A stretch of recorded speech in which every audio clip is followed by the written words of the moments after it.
હિમાચલ પ્રદેશમાં હવામાન વિભાગ દ્વારા આપેલ આગાહી અનુસાર હિમવર્ષા થઈ રહી છે। ખાસ કરીને મનાલી તેમજ મનાલી ઉપર આવેલ સોલાન વેલીમાં વહેલી સવારથી જ સ્નોફોલ શરૂ થતા પ્રવાસીઓમાં ખુશીનો માહોલ છે। અલગ અલગ રાજ્યોમાંથી આવતા પ્રવાસીઓ સ્નોફોલની મજા માણતા નજરે પડી રહ્યા છે।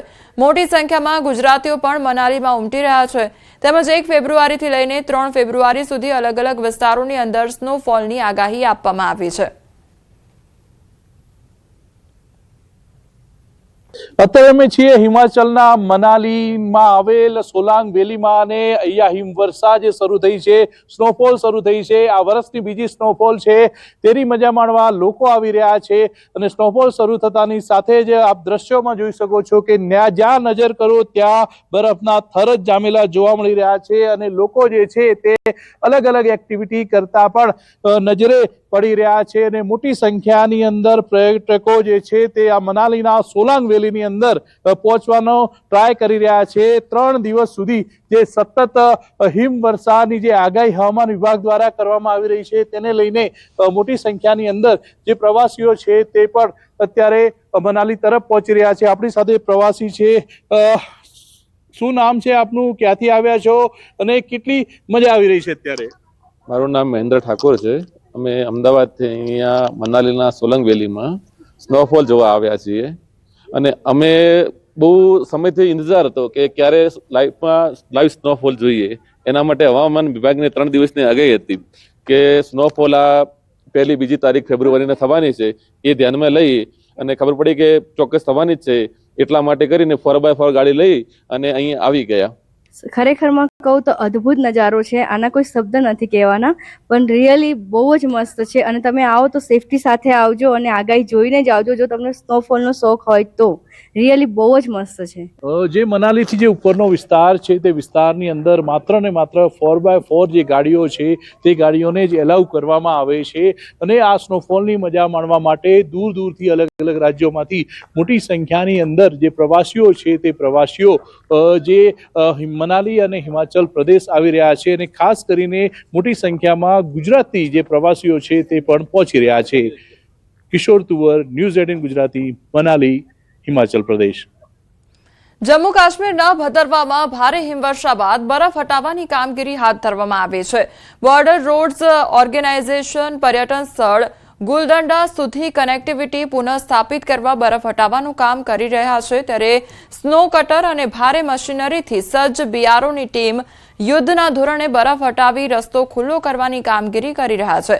રસ્તો ખુલ્લો થતાં ફરી પરિસ્થિતિ સામાન્ય થશે અને પ્રવાસનને વેગ મળશે। હિમવર્ષા બાદ રસ્તો બંધ થતાં સ્થાનિકો તેમજ પ્રવાસીઓને હાલાકીનો સામનો કરવાનો વારો આવ્યો હતો।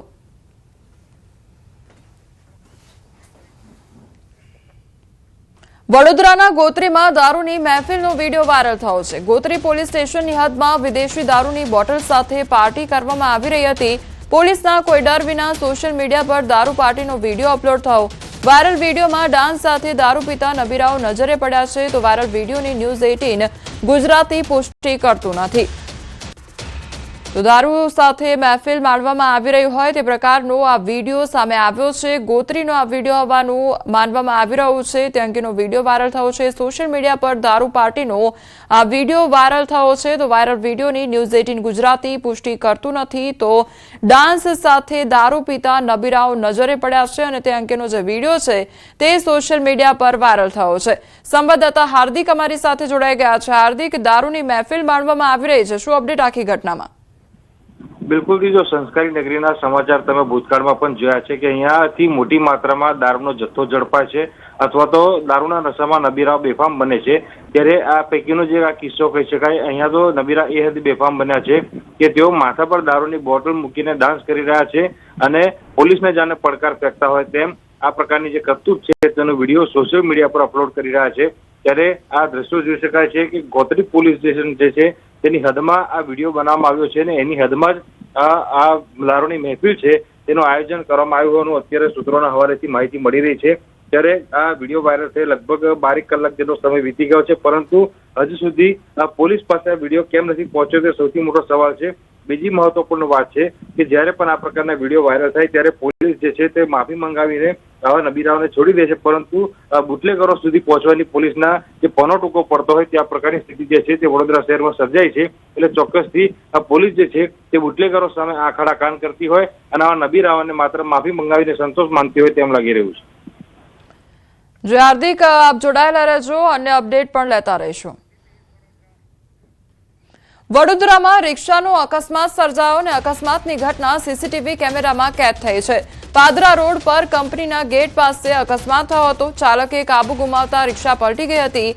રિક્ષામાં સવાર 3 લોકો નીચે પટકાયા હતા. 3 લોકોને નાની મોટી ઈજાઓ પહોંચી છે. અકસ્માત થતા કંપનીના કર્મચારીઓ મદદ માટે દોડી આવ્યા હતા. તો અકસ્માતની આ ઘટના સામે આવી છે કે જ્યાં રિક્ષાને અકસ્માત નડ્યો હતો અને આખી ઘટના સીસીટીવી કેમેરામાં કેદ થઈ છે. તો કંપનીના ગેટ પાસે જ રિક્ષા ચાલક દ્વારા કાબુ ગુમાવવામાં આવ્યો હતો. સંવાદદાતા હાર્દિક અમારી સાથે જોડાઈ ગયા છે. હાર્દિક, રિક્ષાનો અકસ્માત સર્જાયો, આખરે કયા પ્રકારની પરિસ્થિતિ સર્જાઈ હતી? બિલકુલથી જો વડોદરાની આપણે વાત કરીએ તો વડોદરા શહેર અને જિલ્લામાં છેલ્લા ઘણા સમયથી અકસ્માતોની વણઝાર જે છે તે ચાલી રહી છે. સવારે અક્ષર ચોક વિસ્તારમાં અકસ્માત થયો હતો. ત્યારબાદ બપોરના સમયે વડોદરા પાદરા રોડ છે એટલે કે બાયલી પાસે બાંકો કંપની આવેલી છે, ત્યાં અકસ્માતની ઘટના જે છે તે ઘટી છે. સીસીટીવીમાં જોઈ શકાય છે કે બાંકો કંપની પાસેથી એક રિક્ષા જે છે તે પૂરપાટ ઝડપે પસાર થઈ રહી છે. અચાનક જ જે રિક્ષા ચાલક છે તેને સ્ટેરિંગ પરનો કાબુ ગુમાવ્યો અને રિક્ષા જે છે તે પલટી થઈ ગઈ હતી. આ ઘટના જ્યારે ઘટી ત્યારે લગભગ 3 જેટલા લોકો જે છે તે નીચે પટકાયા હતા અને તમામ લોકોને નાની મોટી ઈજા પહોંચી હતી. સદનસીબે ગંભીર પ્રકારની ઈજા નથી પહોંચી, પરંતુ જે કંપનીના કર્મચારીઓ છે તે તાત્કાલિક દોડી આવ્યા હતા અને કંપનીના કર્મચારીઓ દ્વારા જે ઈજાગ્રસ્ત લોકો જે છે તેમની મદદ કરવામાં આવી હતી. હાર્દિક, સમગ્ર માહિતી બદલ આપનો આભાર. છોટાઉદેપુરમાં ખનીજ માફિયા બેફામ બન્યા છે. તો ખોટા ડિલિવરી ચલણ સાથે ડોલોમાઇટ લઈ જતી 2 ટ્રક ઝડપાઈ છે. ખાણ ખનીજ વિભાગે કાર્યવાહી કરી છે. ખોટા ચલણ સાથે ડોલોમાઇટ ભરેલી ટ્રકો જપ્ત કરવામાં આવી. ખનીજ વિભાગે 4 આરોપીઓ સામે ગુનો પણ નોંધ્યો છે.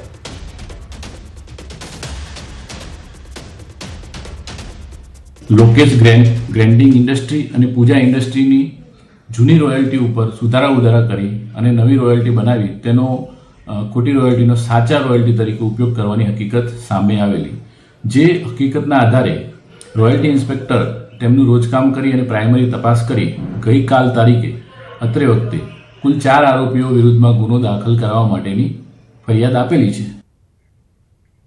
વડોદરાના નાર્કોટિક્સ કેસમાં એસઓજીના એએસઆઈની ધરપકડ કરવામાં આવી છે. તો એએસઆઈ લક્ષ્મીકાંત દેસાઈની સ્ટેટ મોનિટરિંગ સેલે ધરપકડ કરી છે. 15 દિવસ અગાઉ એસએમસીને માદક પદાર્થની બાતમી મળતા રેડ કરવામાં આવી હતી. વડોદરા રેલવે સ્ટેશન પરથી 240 ગ્રામ જેટલું હેરોઇન ઝડપાયું હતું અને આરોપી અમરીકસિંહ ઉર્ફે સોનુ સરવણસિંહ મલ્હીને ઝડપી પાડવામાં આવ્યો હતો. ત્યારે સમગ્ર મામલે તપાસમાં એસઓજીના લક્ષ્મીકાંત દેસાઈની સંડોવણી બહાર આવી. ડ્રગ્સની હેરાફેરી અટકાવવા કામ કરતી પોલીસની મૂવમેન્ટની જાણ પેડલરને આપતો હતો અને ડમી સિમવાળો મોબાઈલ વાપરતો હતો. તો ડ્રગ્સ પેડલર સાથે એક જ વર્ષમાં 125 વખત વાત પણ કરવામાં આવી હતી. અગાઉ ગેરકાયદેસર પ્રવૃત્તિને કારણે કચ્છમાં બદલી પણ થઈ હતી.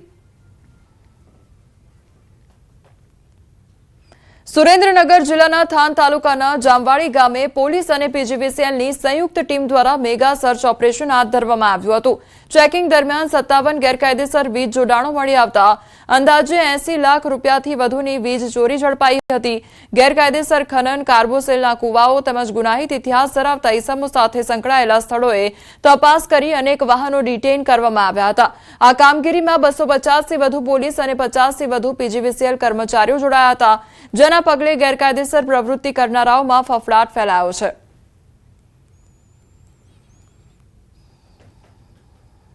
ઘણી બધી જગ્યા અમને જે વીજ ચોરીના જે મળી છે અને આ જે વીજ ચોરી જે છે આનું અત્યારે બધાનો એસ્ટિમેટ ચાલી રહ્યો છે અને મોટા પ્રમાણે જે ઘરોમાં લોકોને ગેરકાયદેસર વીજ ચોરી અને આને સાથે સાથે બીજા જે વ્હીકલ અવૈધ જે વ્હીકલ છે એ પણ અમે લોકો ડિટેન કર્યા છે.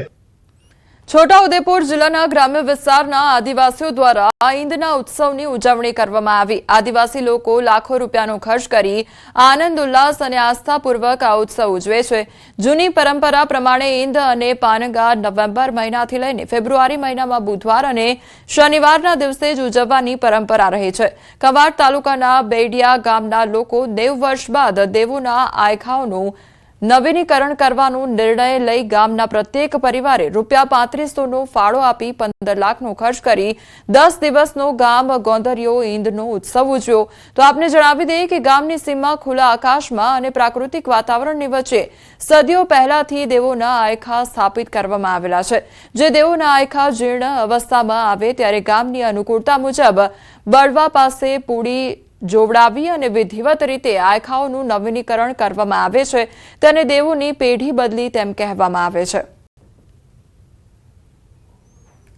પેઢીઓથી જે પીઠી બદલવાની પ્રક્રિયા છે એ આજ રોજ બેડિયા ગામે આદિવાસી પરંપરા રીતિ રિવાજ મુજબ બેડીની પીઠી બદલવાની કાર્યક્રમ કરવામાં આવ્યો, જેમાં ગામના તમામ વડીલો, યુવાનો, મિત્રો, ભાઈઓ આ જે પીઠીનો જે પ્રોગ્રામ હતો એમાં ભાગીદાર બન્યા. પુરુષો અને સાથે મહિલાઓ પોતાની આદિવાસી વેશભૂષાઓમાં અહીંયા આવી સાથે વાદ્ય અને સંગીત જેમ કે ઢોલ અને વાંસળી જેવા વાદ્ય સંગીતના સાધનો લઈને એ લોકોએ જે નાચગાન અને જે પ્રવૃત્તિ અહીંયા રજૂ કરી છે એ પ્રવૃત્તિના આધારે જે આદિવાસી પરંપરા છે એનું સંરક્ષણ અને સંવર્ધન થાય, એનો એક પૂરતો સફળ પ્રયોગ થાય, એની એક કાર્યક્રમ સફળ બનાવવામાં ખૂબ મહત્વનો ભાગ ભજવ્યો છે.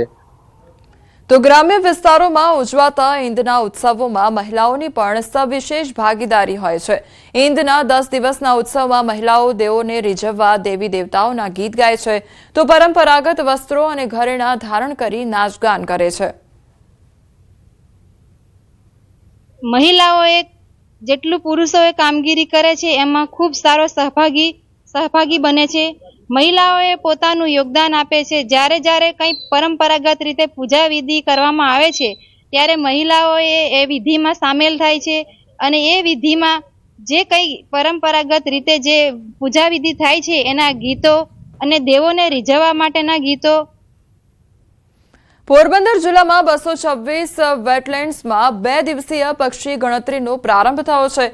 સમગ્ર ગુજરાત અને દેશભરના 100થી વધુ પક્ષીવિદો દ્વારા 25 ટીમો બનાવી મહત્વના 17 વેટલેન્ડ્સની મુલાકાત લઈ હેડ કાઉન્ટ અને બ્લોક કાઉન્ટ પદ્ધતિથી પક્ષીઓની સંખ્યા અને પ્રજાતિઓનો અંદાજ લગાવવામાં આવ્યો છે. પોરબંદર જે સુરખાબી નગરી તરીકે ઓળખાય છે, દર વર્ષે લાખોની સંખ્યામાં વિવિધ પ્રજાતિના પક્ષીઓનું નિવાસસ્થાન છે અને શિયાળામાં વિદેશી પક્ષીઓ પણ અહીં મહેમાન રૂપે આવતા હોય છે. ગયા વર્ષે 100થી વધુ પ્રજાતિઓના આશરે 6 લાખ પક્ષીઓ નોંધાયા હતા. આ વખતની ગણતરીથી નવી પ્રજાતિઓ